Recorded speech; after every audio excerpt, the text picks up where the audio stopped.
கடலூர் மாவட்டத்தில் பெரும்பான்மையான விவசாயிகள் டெல்டா பகுதியில் உள்ள அந்த வெள்ளப்பாடு போலவே கடலூர் மாவட்டத்தில் விருதாலம் பகுதி, கம்மாபுரம் பகுதி ஒன்றியத்தில் உள்ள விவசாயிகளும் பாதிக்கப்படுறாங்க.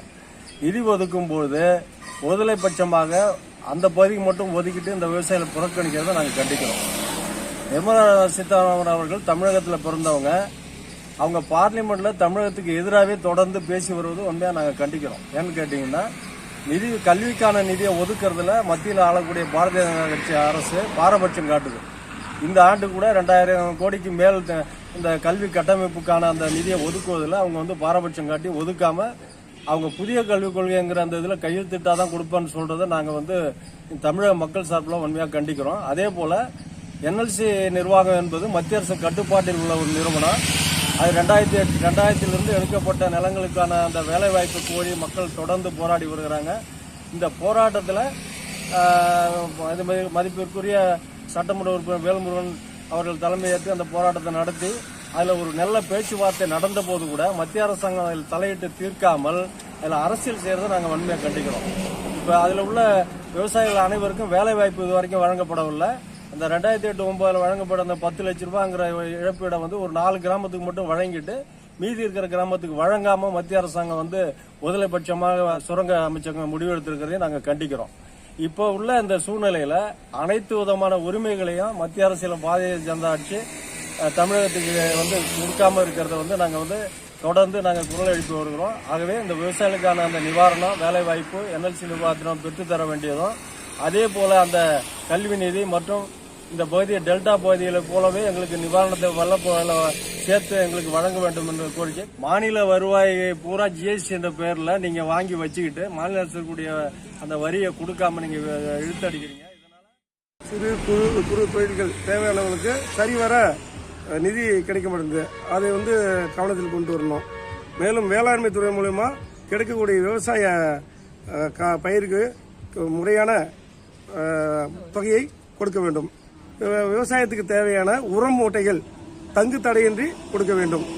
குடிநீர் இங்கே மத்திய அரசாங்கத்தால் செயல்படுத்தக்கூடிய என்எல்சி நிறுவனத்தின் மூலமாக குடிநீர் வசதியை இந்த பட்ஜெட் மூலமாக அருகாமையில் உள்ள கிராமங்களுக்கு என்எல்சி மூலம் நெய்வேலி நிலக்கரி சுரங்கத்தின் மூலம் கொடுக்க வேண்டுமாறு இந்த பட்ஜெட்டில் இதையும் வைக்குமாறு கேட்டுக்கொள்கின்றேன். நமது மத்திய பட்ஜெட்டில் ஏழை எளிய மக்களுக்கு வீடு கட்டும் திட்டத்தை விரிவுபடுத்த வேண்டும். 100 நாள் வேலை திட்டத்தை விரிவுபடுத்த வேண்டும். இதெல்லாம் இந்த பட்ஜெட்டில் வைக்குமாறு உங்களை கேட்டுக்கொள்கின்றேன். எங்களுடைய பிசினஸ்மேன் உடைய எதிர்பார்ப்பு என்னவென்றால், முதலில் firm tax, partnership firm tax இப்போ 31% இருக்கிறது. அதை 25% மாற்றினால் சிறு நிறுவனங்களுக்கு மிகவும் உதவியாக இருக்கும். அடுத்தபடியாக ஜிஎஸ்டியில் சில மாற்றங்கள் வந்தால் நன்றாக இருக்கும். அதாவது குளியல் சோப்பு, பிஸ்கெட்டுக்கெல்லாம் 5% ஆக்கிவிட்டார்கள். 18% 5% ஆக்கிவிட்டார்கள். ஆனால் துவைக்கிற சோப்பு 18% இருக்கிறது. அதையும் 5% ஆக்கிவிட்டால் சாதாரண மக்களுக்கு மிகவும் பயனுள்ளதாக இருக்கும். ஸ்மால் அண்ட் மீடியம் என்டர்பிரைசஸ், அதாவது டிடிஎஸ் என்கிற முறையில் எங்களை ஒரு ரெகுலேட்டராக ட்ரீட் பண்ணுகிறார்கள். ஸோ அந்த டிடிஎஸ் ப்ரொவிஷன்ஸ் எல்லாம் கொஞ்சம் ரிலாக்ஸ் செய்ய வேண்டும் என்று கேட்டுக்கொள்கிறோம். அதன்படி இப்போ இந்த லேபர் கோட்ஸ் 4 கோடு கொடுத்துருக்காங்க. அதில் எஸ்எம்இக்கு பெரிய கொஞ்சம் பாதிப்பு என்று தான் சொல்லுவேன். ஏனென்றால் நம்மிடம் 1 வருடம் வேலை பார்த்து சென்றால் கூட கிராச்சுவிட்டி கொடுக்க வேண்டியிருக்கு. ப்ளஸ் அவங்க சொல்லும்படியாக நிறைய ஃபார்மாலிட்டிஸ் செய்ய வேண்டியிருக்கு.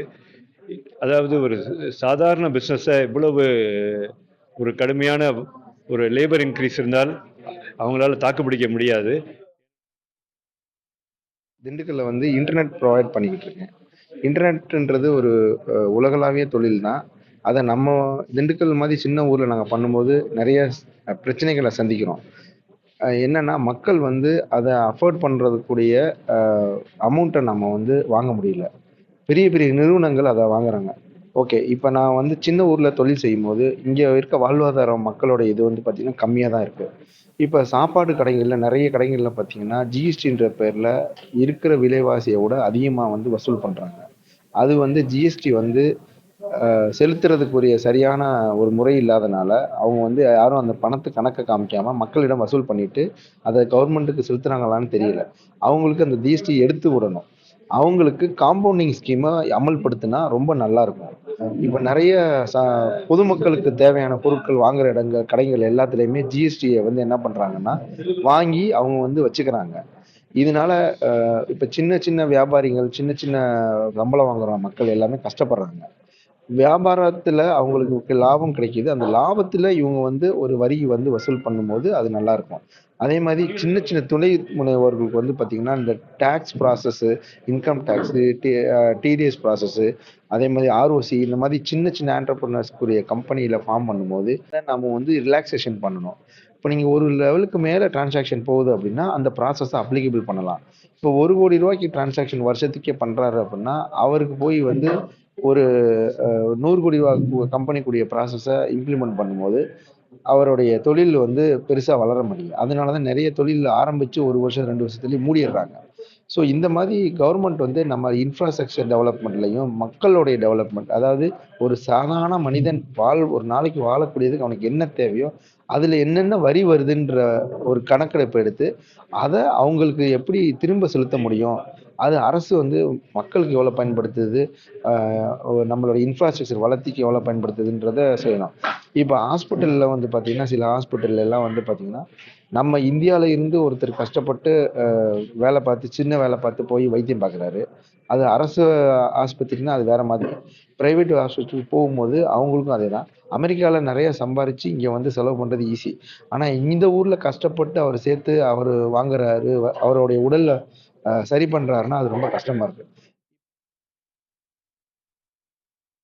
ஏற்கனவே பார்த்தீங்கன்னா வந்து நம்ம ஜிஎஸ்டிக்காக வந்து பலமுறை வந்து குரல் கொடுத்துருக்குறோம். இந்த இது வந்து சிறு தொழிலெல்லாம் பார்க்கணும் அப்படின்னு சொல்லிட்டேன்னு. இது வந்து பெரிய இண்டஸ்ட்ரிலாம் ஒன்றும் கிடையாது. இந்த இண்டஸ்ட்ரியில் பார்த்தீங்கன்னா எல்லாமே வந்து ஒரு குடும்பமே சேர்ந்து நெசவு செய்தால் தான் வந்து ஒரு பொருளாக வந்து சாரி வந்து வெளியில் வரும். இதுக்கு ஏற்கனவே 5% ஜிஎஸ்டி போட்டிருக்காங்க. இந்த ஜிஎஸ்டி வந்த காலத்திலேருந்தே வந்து நம்ம பல விதமான போராட்டங்களை பண்ணியிருக்கிறோம். பல முறை வந்து மத்திய அமைச்சரையும் சந்திச்சிருக்கோம், மாநிலத்தில் இருக்கிற அமைச்சரையும் ஃபினான்ஸ் மினிஸ்டரையும் நாங்கள் பார்த்துருக்குறோம் எங்கள் அசோசியேஷன் மூலயமாவும். இந்த முறையாவது வந்து ஒரு தீர்வு கிடைக்கும்னு சொல்லிட்டு நம்பிக்கிட்டு இருக்கோம். ஏற்கனவே வந்து பார்த்தீங்கன்னா இதோடைய மூலப்பொருட்கள்லாம் வந்து அதிகமான விலை ஏறிட்டு என்னன்னு பார்த்தீங்கன்னா இப்போ சில்க் வந்து பார்த்தீங்கன்னா பர் கிராம் வந்து 11 ருபீஸ் இருக்குதுங்க.